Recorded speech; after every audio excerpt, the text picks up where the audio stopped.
because like, now comedy, right? Like I'm pursuing what I love in this, right? I was a physical therapist before I had this, you have to get, Really? you have to get a doctorate degree to become a physical therapist. Went to school. You're an MD? Doctor of Physical Therapy, DPT. So I have a clinical doctorate. Gym teacher. Gym, exactly. Yeah. Okay. Exactly. Yes. Yes. Thank you. Yes. I work at the Planet Fitness up the street. So, but Is that a real place? Yes. What is it? Planet Fitness. Yeah, they give pizza to everyone walking in and out of the gym on Fridays. I swear to God, because the people look like planets.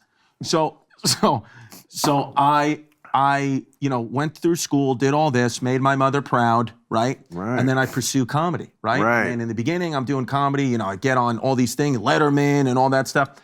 And now I'm at the place where comedy's really going, well for me. Fantastically well. But I feel like my family, with the exception of my father, I feel like my family almost presents me like I'm like a porn star, like because I curse a little bit. Really? Yeah, so I was wondering if that was like a similar thing amongst all comics, or does my family just fucked? Your family's a bunch of dicks.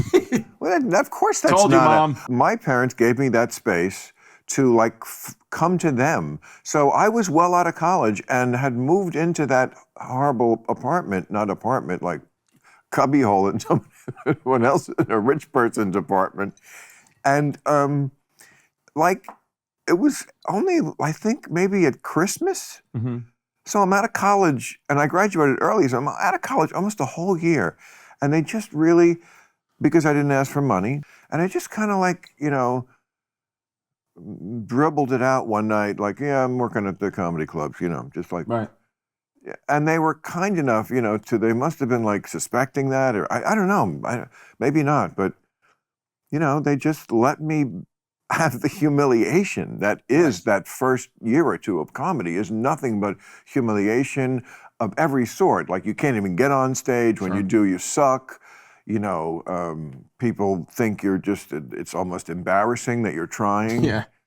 Well, I think too, when you were coming up, you only had like the medium was stand-up. You weren't filming everything you were doing and talking for hours. Right. So a lot of times I'll say something going into a bit or have a half-baked idea on a podcast, and I'll tell a story, with changing names that like a family member was involved in that I think is funny, and then they get upset.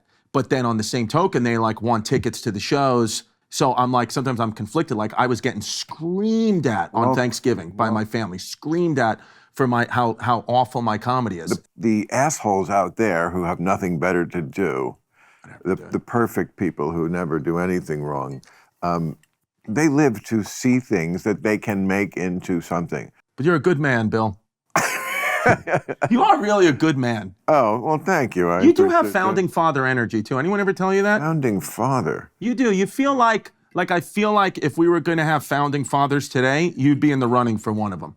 I would vote you for one of them. You mean like to run the country, to like found like the country? You would just be like somebody. Start a new country, the country would vote in. The country would vote in. You'd be like a John Adams type. George Washington would be, like Leah Thomas from The Penn Swimmer. You would the one I'm thinking. Yeah, George Santos would be Alexander Hamilton. Hey, thanks for watching the clip. Hit the subscribe button now so you never miss out on our Club Random content that's posted daily.